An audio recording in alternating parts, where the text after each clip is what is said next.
누가복음 1장 신약성경 누가복음 1장 26절부터 38절 말씀입니다. 누가복음 1장 26절부터 38절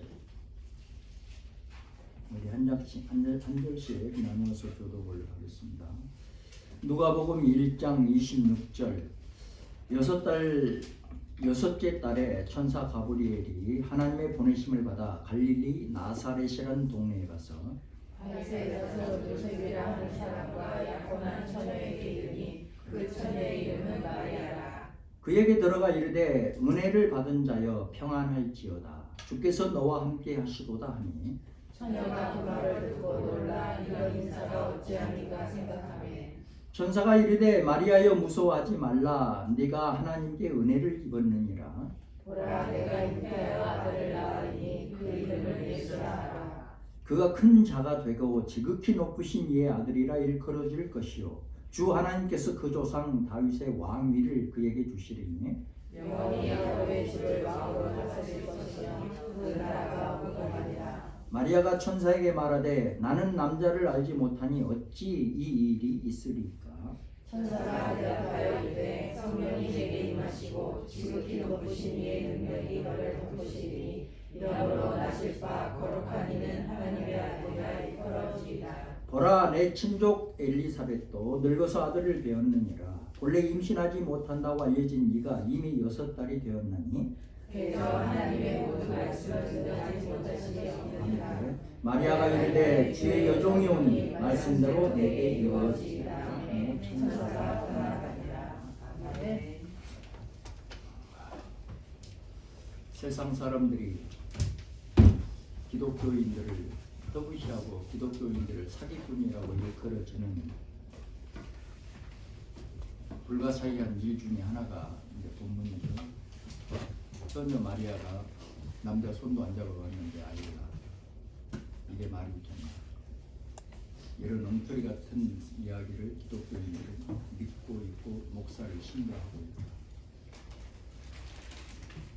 거기다가 이제 이상한 일들을 벌이는 이상한 짓거리를 하는 단체들을 통해서 더더욱 맹공격을 하게 되는 거죠. 교회력으로 지금 구세주 메시아를 기다리는 그런 예수님의 탄생을 기다리는 대림절기를 지금 우리는 보내고 있죠. 그래서 예수님이 탄생하신 성탄절을 통해서 새해가 시작이 되는 것입니다. 다음 주일이 우리의 구세주 예수님이 이 땅에 탄생하신 날로 정하고 예배를 드리는 절기입니다. 그래서 성탄절을 앞두고 인류 구원을 위해서 이 땅에 오신 구세주 메시아 예수님이 어떻게 탄생을 했는지 우리가 다시 한번 기억을 하면서 함께 은혜를 나누고자 합니다. 예수님은 베들레헴에서 태어나셨죠. 그리고 나사렛에서 자라나셨습니다. 이게 헷갈리죠. 베들레헴에서 태어나시고 나사렛이라는 동네에서 성장 과정을 보내신 거예요. 이 나사렛이라는 동네는 한마디로 시다마치죠. 모든 사람들이 깔보고 무시하는 동네잖아요. 이게 무식하고 못 배우고 가난하고 천박한 사람들이라고 이렇게 무시하는 그런 동네입니다. 그런데 주님의 은혜는 환경과는 아무 상관이 없는 거예요. 주님은 특별히 학연, 지연, 혈연 뭐 이런 거 하나도 중요하게 생각하지 않으십니다. 만약 그걸 주님이 요구를 하셨다면, 만약에 주님이 그런 기준의 근거를 갖고 계셨다면 우리는 굉장히 참 억울한 편일 수도 있는 거예요. 많이 못 배우고 돈도 많이 없고 그렇잖아요. 환경도 그렇게 좋지 않고 무슨 뼈대 있는 그런 것도 아니고. 그런데 그런 것을 일소해 버리시는 주님, 하나님의 은혜가 얼마나 감사한지 비록 어려운 형편에 있을지라도 지금 상황이 극도로 안 좋을지라도 돈이 없을지라도 그런 것들이 하나님의 은혜와는 아무런 상관이 없다. 너무나 감사한 일이죠. 왜냐하면 은혜는 사람이 주는 것이 아니고 하나님이 주시는 것입니다. 그러니까 우리가 신앙생활을 하면서 교회 생활을 하면서 주님만 바라보자 하는 거예요. 왜? 은혜는 하나님이 주시는 거니까. 목사가 주는 것도 아니고 권사가 주는 것도 아니고 장로가 주는 것도 아니고 오직 하나님이 주시는 것이니까 하나님만 바라보자.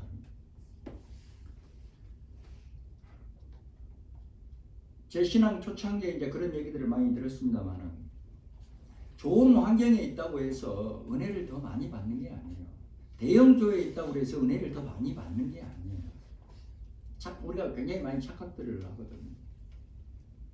천주교에 가면 거룩하잖아요. 천주교의 그 모습 자체가 그렇게 하기 위해서 그렇게 만들어 놓은 거잖아요. 그래서. 그럼 거기 가면 은혜가 대빵 많을까요? 네, 그렇잖아요. 또 나쁜 환경에 있다고 해서 은혜를 덜 받는 것도 아닙니다. 이것이 복음이라는 거예요. 복음의 정체성. 이 복음의 정체성을 믿는 것이 믿음이에요. 그러므로 우리가 가장 먼저 신경 쓰고 열심을 내야 하는 것이 뭐냐면 정말로 나는 하나님을 믿고 있느냐 자기 스스로가 진단을 해야 돼요. 자기 스스로. 왜?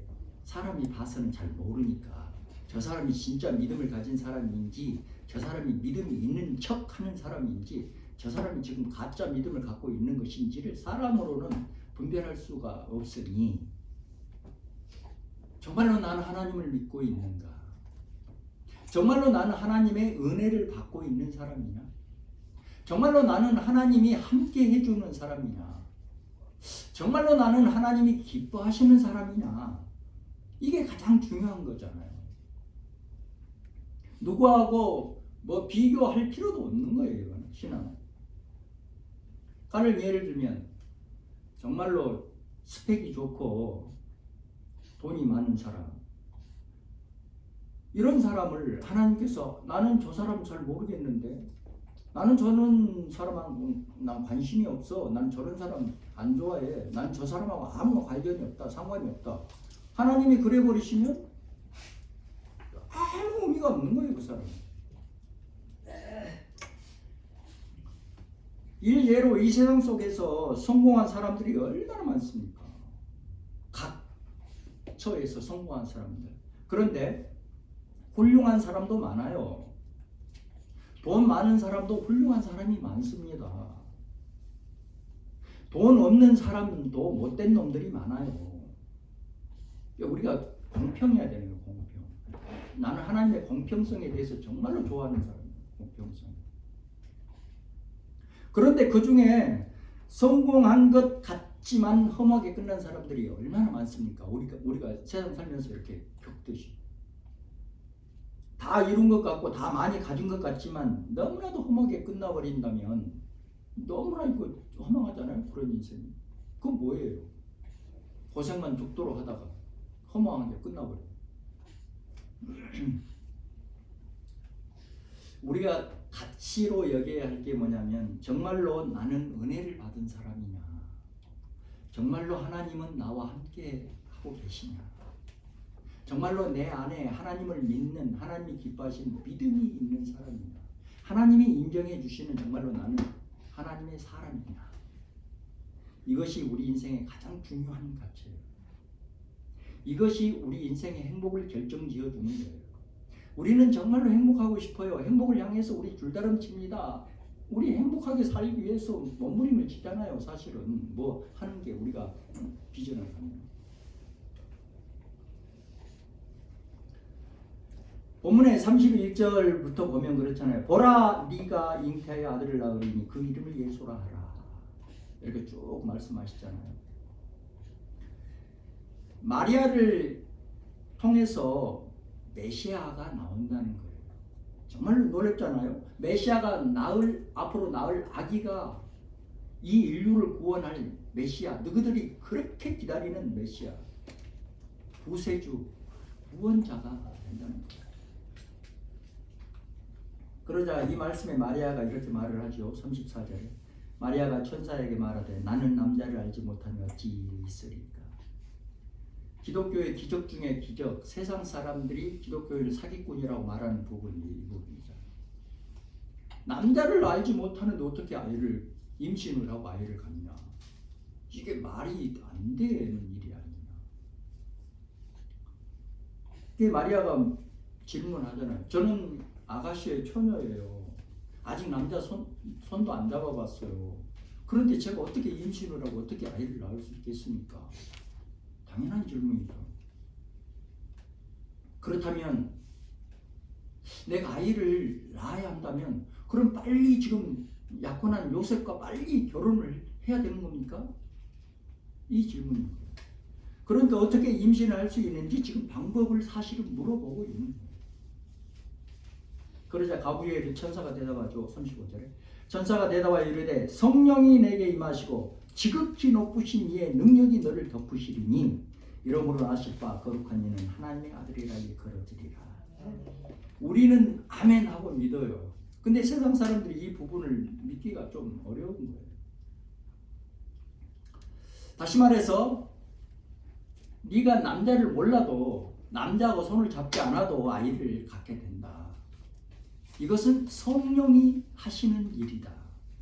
우리는 이 부분을 아멘 하고 믿습니다. 믿음이 우리는 생겨서 믿는 거예요. 그래, 성령님이 역사하시고 성령님이 하시는 일이니까 우리는 아멘.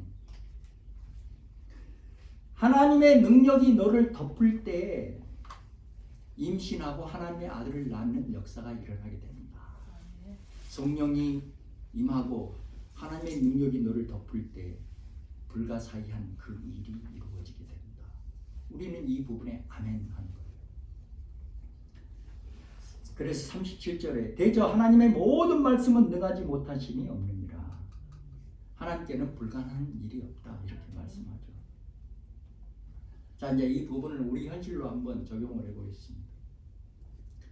우리들 현실을 보면은 정말로 불가능해 보이는 일들이 엄청나게 많잖아요. 우리가 이 세상을 살아가면서 우리가 생각하는 가능한 일보다도 불가능한 일이 훨씬 더 많이 느껴지는 거예요.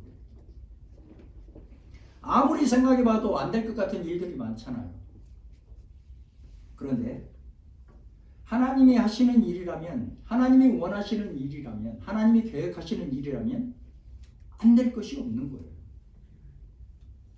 그래서 우리가 말씀을 드릴 때는 그렇죠, 아멘, 그렇습니다. 근데 또 현실로 돌아가 보면 이 말씀이 사라지고 나면은 불가능하고 안 될 게 너무 많아요. 내 능력의 한계를 너무 많이 느껴. 그러니까 중요한 게 뭐냐면은 우리가 늘 잊지 말고 우리가 생각하고 머릿속에 집어넣고 있어야 하는 일이 뭐냐면 지금 내가 하고 있는 일, 앞으로 내가 하려고 하는 계획한 일, 이 일이 진짜 하나님과 관련이 있냐 하는 일, 관련이 있냐. 그냥 나 혼자 생각하고 나 혼자 계획하고 나 혼자 잘 먹고 잘 살려고 하는 일이냐, 하나님과 관련이 있는 일이냐. 정말로 이 일이 하나님이 기뻐하시는 일일까? 이것이 하나님이 나를 향한 그 계획 속에 있는 일일까?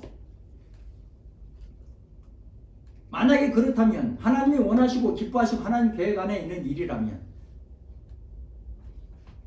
다 되게 돼 있다. 다 되게 돼. 자, 봅시다. 이 마리아에 우리 초점을 한번 맞춰보자고요. 오늘 우리의 현실과 우리의 믿음과 관련지어서 마리아에다 한번 집중해요.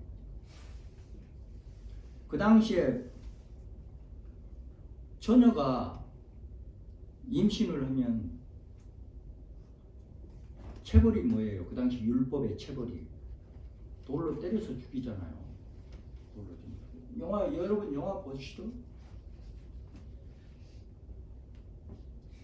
그러면은 임신을 해가지고 아니 나는 임신 안 하려고 그랬는데 어느 날 천사가 찾아와가지고 이렇게 하고 저렇게 해서 내가 임신을 했어요. 이제 그렇게 이제 사실을 마리아가 얘기한다 할지라도 그걸 믿어줄 사람이 얼마나 있겠어요? 유대인들 중에서 그 말을 믿을 사람이 얼마나 있겠냐. 지금 현대 우리 기독교인들도 만약에 그런 일이 있다 하면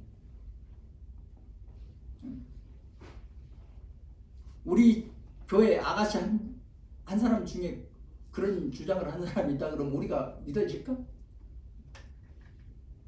쉽지 않아요. 쉽지 않습니다.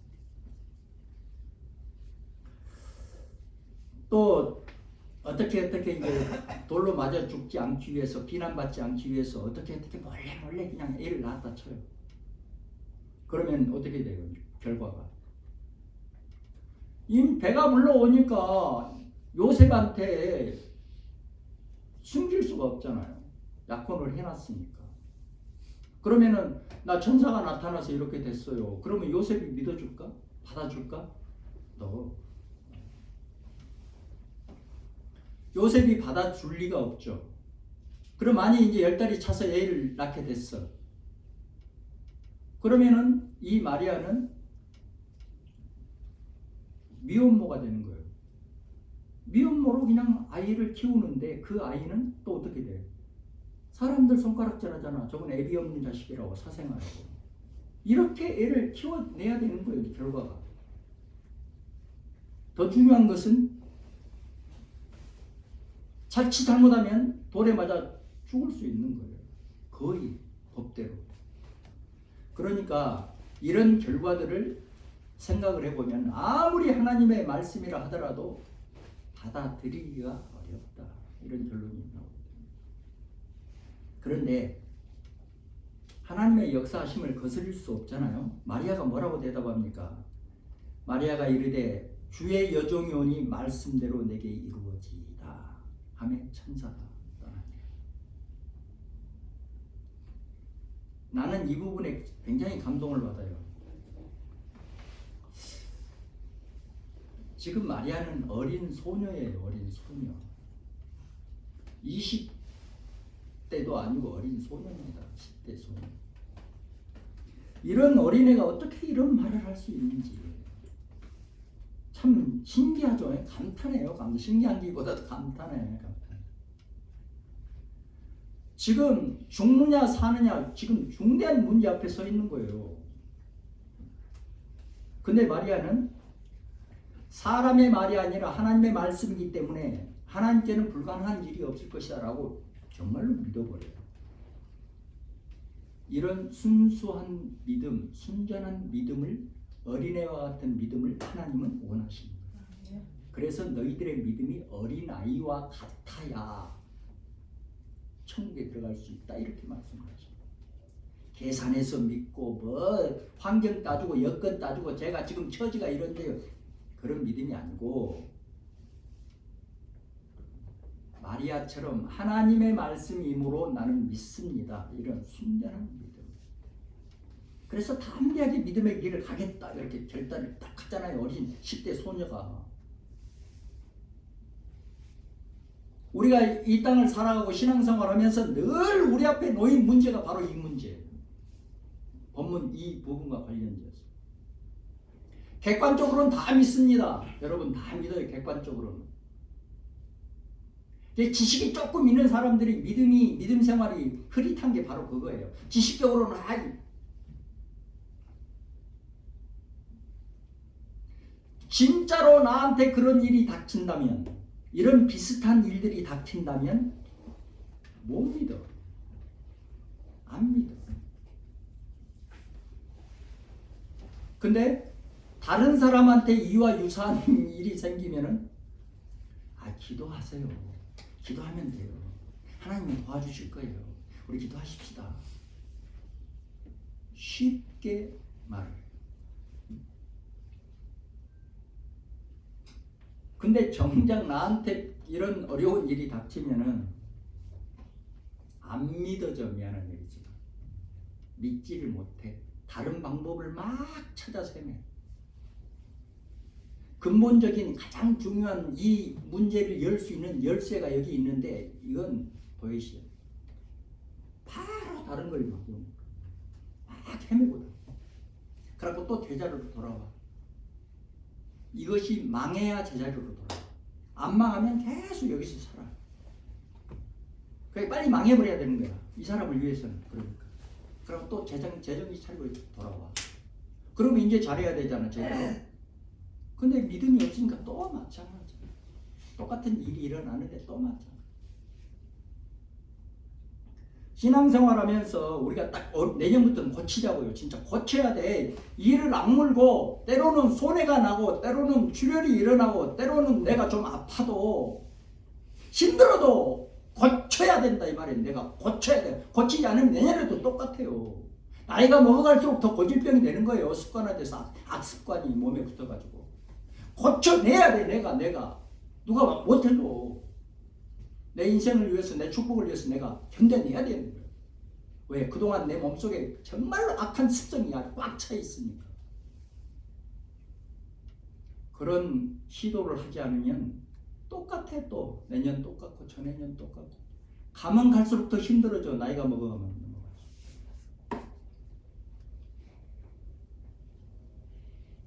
우리가 이 땅을 살면서 가장 고질적이고 병적인 문제가 이건 거예요.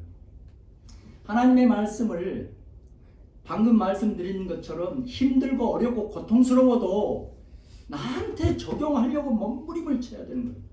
그런데 대부분의 사람들이 맨날 남한테만 적용해. 남한테만. 지한테 적용을 해야지 남한테 적용하면 무슨 의미가 있냔 말이야. 무슨 소용이 있냔 말이야.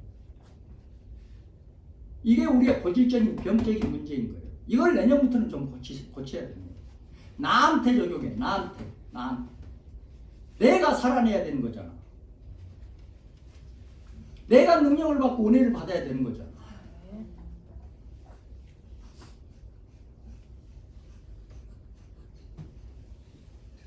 우리가 신앙생활하면서 저도 그렇고 여러분도 그렇고 만만치 않은 이 일본 땅에 살면서 힘들고 어려운 일이 가끔 일어나잖아. 그러면은 당연히 힘들고 어렵지. 힘들고 어려운 일이 일어났으니까 당연히 힘들잖아. 그런데 비록 힘들고 어렵지만 내가 믿음으로 이 일을 극복하고 기도하면서 이겨내야 되겠다. 내가 기도하면 하나님은 반드시 나를 향하여 얼굴을 드시고 나를 도와주실 거야. 이렇게 결심하고 이렇게 막 노력하는 사람은 정말로 성취해 가고 이런 사람이 복된 사람이 되는 거예요. 특별히 어려움을 통해서 고통을 통해서 하나님의 사명을 자기가 발견하면서 나한테 하나님의 사명이 있네 하고 발견한 사람은 진짜 놀라운 믿음의 역사를 체험하게 됩니다. 그러니까 견고하고 굳건한 신앙은 체험되어야 돼요. 제발 이 부분 제가 드리는 말씀을 좀 잘 좀 들으세요. 귀담아서. 경험을 해야 되는 겁니다. 경험을 하려면 어떻게 해야 돼요? 봉사를 해야 되잖아요. 봉사를 해봐야 되잖아요. 헌신을 해봐야 되잖아요. 봉사 헌신하면서 믿음으로 한 걸음 한 걸음 내디딜 때 능력이 체득이 되고 드디어 능력 있는 신앙의 삶을 살아갈 수 있는 한 걸음 한 걸음을 내딛게 되는 거예요. 교회 생활하면서 어떤 교회에서든지 마찬가지예요. 어떤 교회에서든지 봉사하지 않고 헌신하지 않으면 그 사람은 신앙은 절대로 성숙할 수 없어. 또 말씀드리지만 시간이 가면 갈수록 해가 가면 갈수록 악습관만 몸에 붙게 돼서 그 사람 인생 자체가 망가지는 거예요. 신앙. 성장 성숙은 기대할 수 없는 거예요. 그 사람은. 내가 해내야 돼. 어느 날 돈보따리 뚝 떨어지듯이 그런 기대감으로 교회 생활을 하면 안 돼요. 내가 움직이는 만큼 얻어지는 거고 내가 노력한 만큼 체득이 되는 거예요. 이건 불변의 진리입니다. 진리. 근데 우리 한국 사람은 너무 공짜를 좋아해요. 너무 공짜를. 불로소득을 너무 좋아해요. 얼마나 불로소득이 생깁니까?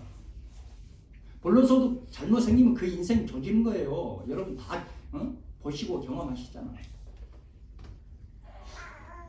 내가 정말로 하나님과의 관계 속에서 이제 우리는 신앙이니까 내가 하나님과의 관계 속에서 노력하고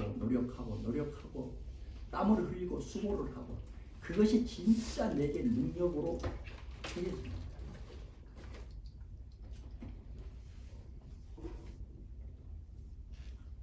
우리 다시금 한 해를 보내면서 다시금 생각해 봅시다. 하나님은 정말 지금 내가 꿈꾸고 있는 나의 꿈, 이 비전을 어떻게 보고 계실까? 다시금 정리해 보세요. 하나님은 과연 나에게 어떤 비전을 지금 갖고 계시는 걸까? 하나님은 나를 통해서 이 땅에 뭘 이루려고 하시는 것일까?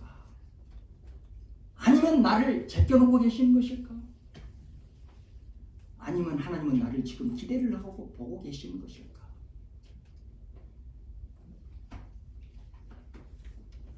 생각해야 됩니다. 해가 가기 전에. 이걸 우리가 발견해내야 됩니다. 말씀을 정리해 보겠습니다. 하나님의 말씀을 붙들고 하나님의 은혜가 임하면 우리가 지금 처해 있는 어떤 환경, 어떤 조건, 여건 이게 문제가 될 수가 없어요. 문제 안 됩니다. 조금 아픈 거, 조금 힘들고 어려운 거 이건 문제거리라고 했어요. 오늘 말씀에 그러잖아요. 대저 하나님의 모든 말씀은 능하지 못하시니 없느니라. 하나님께는 능치 못한 일이 없다. 하나님은 모든 것을 다 할 수 있는 전지전능하신 분이다. 이 말씀을 우리가 또 연말에 확 붙들어야 된다. 그래서 이 말씀 앞에서 우리도 마리아처럼 저는 주님의 종입니다. 내게 말씀하신 대로 이루어짐을 믿습니다. 이런 믿음으로 고백하고 결단해야 돼요. 그래야 새로운 해를 맞이하고 새로운 해를 살 수 있는 거예요. 우리의 구세주 예수 그리스도께서 탄생하신 성탄절기입니다. 지금 한 주간 기쁨으로 감사함으로 다음 주일 성탄 예배를 드리는 다음 주일을 준비하시기 바랍니다.